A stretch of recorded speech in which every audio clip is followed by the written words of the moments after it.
4 डिसेंबर 2025 म्हणजेच दत्त जयंतीच्या दिवशी आमच्याकडे छोटंसं बाळ आलं, म्हणजेच मी मावशी झाली. बऱ्याच लोकांनी गेस केलं होतं की ताई तू मावशी होणार आहे ना, तर यस मी मावशी झाली. आणि अचानक मला दत्त जयंतीच्याच पहाटे मला जावं लागलं आणि काही कारणांनी असं झालं की मला दत्त जयंती साजरीसुद्धा करता नाही आली. आणि जेव्हा बाळ आलं त्याच दिवशी स्वामींचा खेळता खेळता हातसुद्धा थोडासा स्ट्रक झाला होता आणि मला मावशी होण्याचा पण आनंद होता. आणि त्याने जो काही काही कारनामा केला होता त्याचं सुद्धा भयंकर टेन्शन आलं होतं की आता नक्की काय होईल. आणि त्याचा जसा हात बांधला होता ना, तसाच तो त्याच्या दिदीचा सुद्धा हात बांधून दाखवत होता.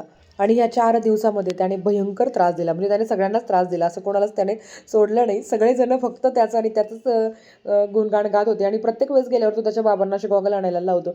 मागच्या वेळेस सुद्धा असंच होतं आणि आता सुद्धा त्याने 3-4 गॉगल आणायला लावले. असो, तर याच कारणांमुळे माझी दत्त जयंती नाही साजरी झाली आणि गुरुवार सुद्धा मला नाही धरता आला.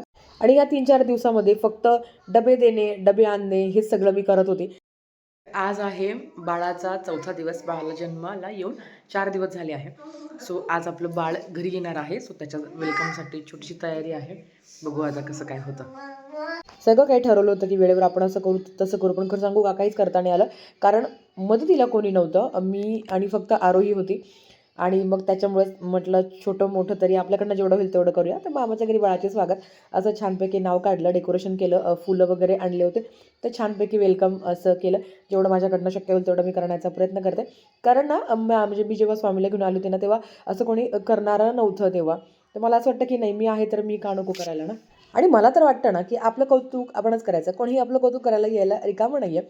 सो असं छानपैकी बाळाचं स्वागत झालं. बाळ सुखरूप घरी आलं.